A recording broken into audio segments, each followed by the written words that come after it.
Hi, this is Barry Wise, President of Eigenvector Research, and today I'd like to show you our new Model-Centric Calibration Transfer tool.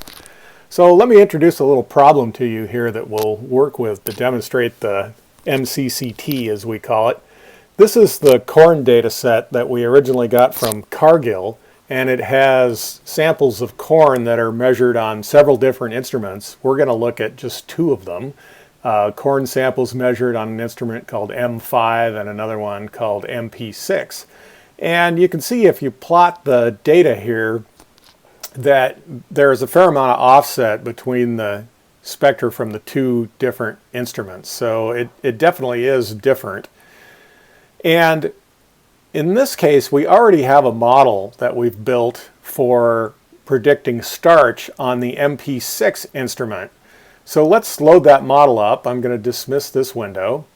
And so now here in my PLS workspace browser, I have my data sets that I'll be working with and the model that I've already built. And I've already built this model on MP6 data. So I have data from M5 and MP6 and the concentration information.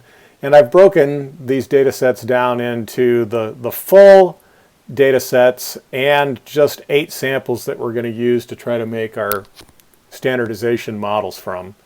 So the easiest way to load up the corn model and see how it works is just double click it. And if I do that, it'll ask me if I want to load the model, and yes I do. So we're going to start up the analysis window. And this is the model of the corn data that I already have. And let's take a look at what happens if we try to apply this model directly to the M5 data. So I'm going to go up to my File menu and I'll say Load Data. I want to load validation data, X and Y.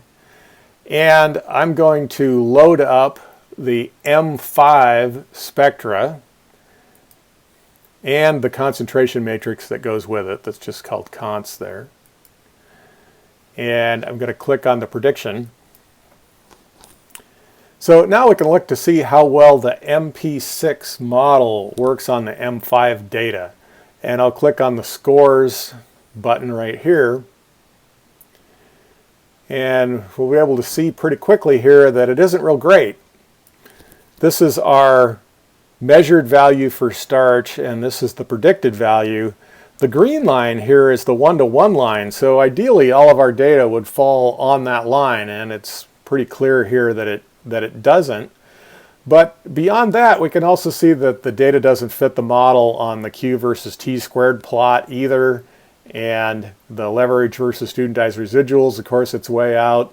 If we look at the scores of that, you can also see that the scores don't fit where they're supposed to fit.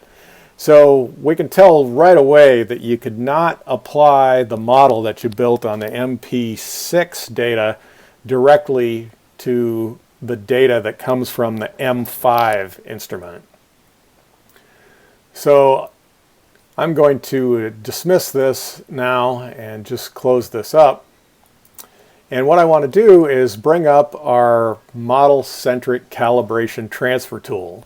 And that can be found here in the Browse window under Transform. We see Model-Centric Calibration Transfer. So I'll bring that up and center it here in the window so you can see it. And the model shows pardon me, I just made that too big.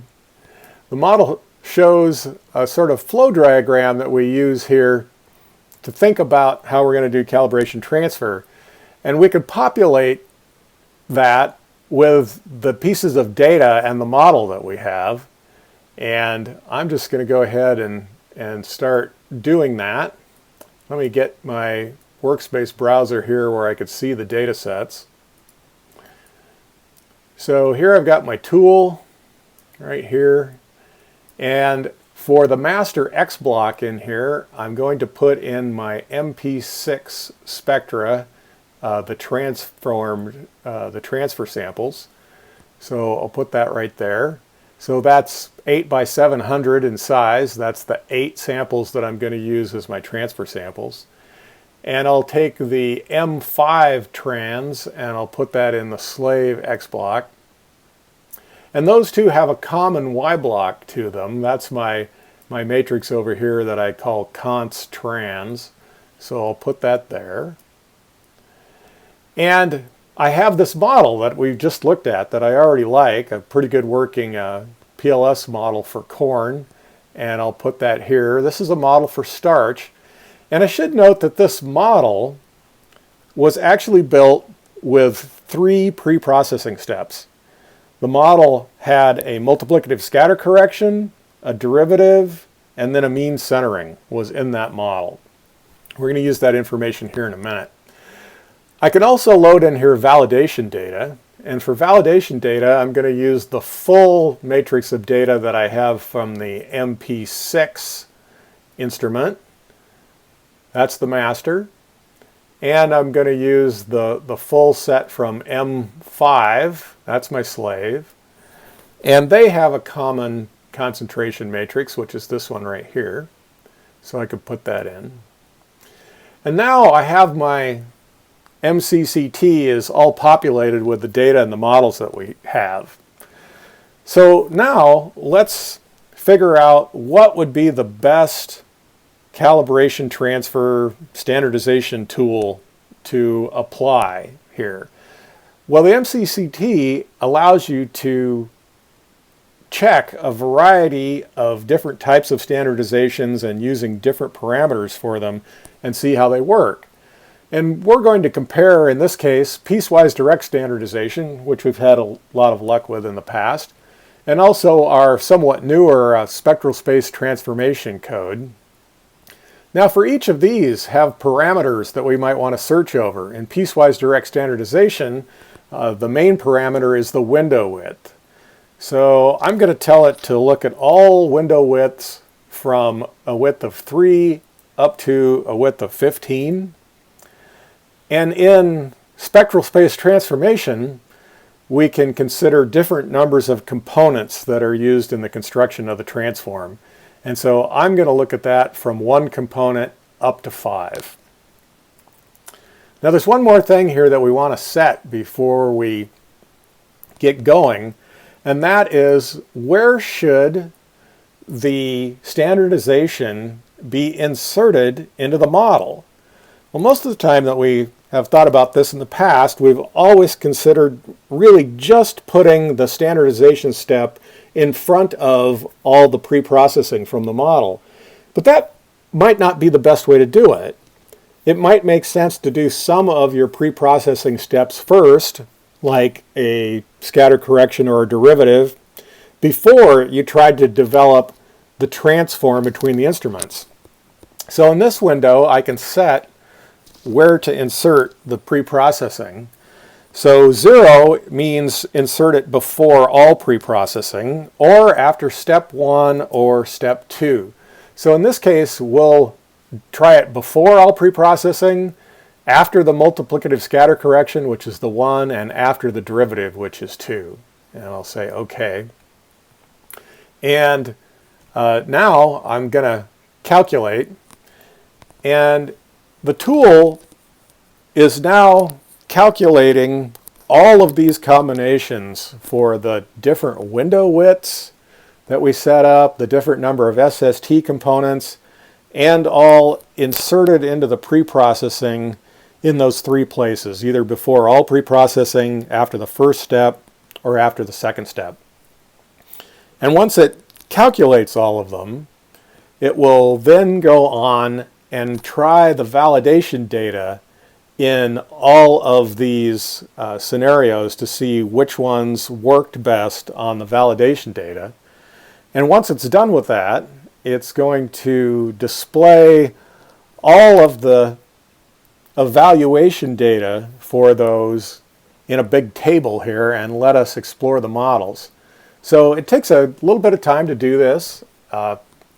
If you think about how many models we've actually done, it's quite a few, as we have all combinations of all these.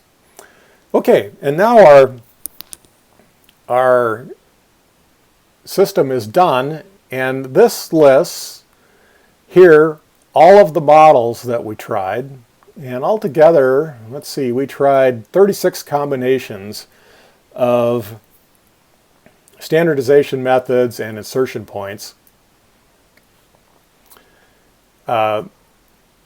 We see we've got our PDS models, our SST models inserted at the beginning or after step 1 or after step 2. And there's a lot of different figures of merit here that we can look at. I'm just going to focus on one, and that is this one, the root mean square error of the validation slave and the validation Y. And essentially that is the measure of what was the prediction error on the test set when you applied the now transformed master model to the slave data. And I can do a sort on this column, and I'll say sort ascending. And so smaller error here is good. And you can see that our best models were actually SST models that were inserted after the second pre-processing step, which was, in this case, a derivative, and using 3, 4, and 5 components. So it's the SST2 with 3 components.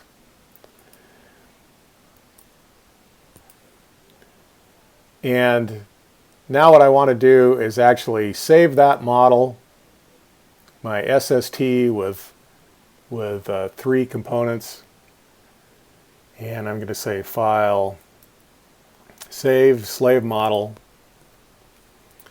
And I'm going to call that Slave Model SST.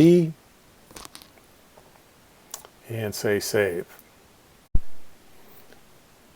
So now I have my model with the SST inserted, and I'm going to go over here back to our browser window, and we see here it is. It's a slave model, the SST, and let's load that up and see how that works. So I'm going to double click on it. That will load it into the analysis interface, and I'll bring that down where we can see it. So now that model is loaded up, and I want to now see how that model, which is the model that was originally built with the MP6 data, see how that works on the M5 data. So I'll use the File menu here, say Load Data. Let's put it in the validation side. We'll load X and Y there. And the X I want to use is my M5 spectra and the concentration matrix. And so there it's loaded up. And I'll click the button to make it predict on it. And now let's look and see how that model works. And gee, this looks a whole lot better than it did before. Notice here our measured starch versus our predicted falls right on the line. I can bring that up in a window by itself there and put, for instance, our statistics on it and show those on the figure. And actually we might have gotten a little bit lucky here, but in this instance our error of prediction of using the M5 data is 0.22, which is actually lower than the error in calibration for the MP6. Okay, so we wouldn't normally expect to get quite that lucky, but here we certainly did. Here on my plot controls window, I can tell this to show the cal data with the test data, and we can compare it to what the original calibration looked like by just putting it right on top of it.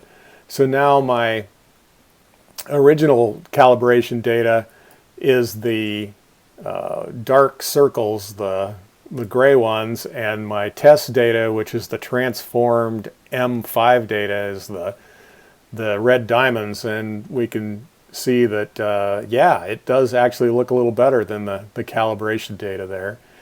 And if we go back and look at our other diagnostic plots here, you'll see that these residuals that before were way out of bounds here have largely come back in where they're supposed to be. And this is our hoteling t-squared versus q residual plot. And our scores look about like they're supposed to look, and so does our leverage versus residual. So now we have this model that was originally built on MP6 that includes a transformation step in it, so we can use that model directly on M5 data. And that's what the model-centric calibration transfer tool is all about. Thanks for joining me.